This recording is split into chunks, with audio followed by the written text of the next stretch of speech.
Se buah cafeian ramai, dua sahabat, Andi dan Budi, duduk di meja dengan menu kopi yang beragam di depan mereka. Andi mendapatkan ide konyol. Andi, Budi, bayangkan kalau kita membuka restoran makanan cepat saji dengan nama Burger Berjalan. Setiap burger kita langsung berjalan ke meja pelanggan. Budi, itu pasti unik. Bagaimana caranya burger bisa berjalan?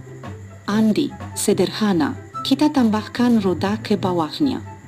Burger Fast and Furious. Mereka tertawa bersama sambil membayangkan aksi burger beroda melungkur ke meja pelanggan.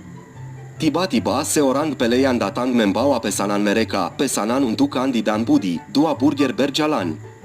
Mereka kembali tertawa melihat pelayan membawa dua piring dengan burger di atas roda ke meja mereka. Andi, pertanyaan aneh, Budi.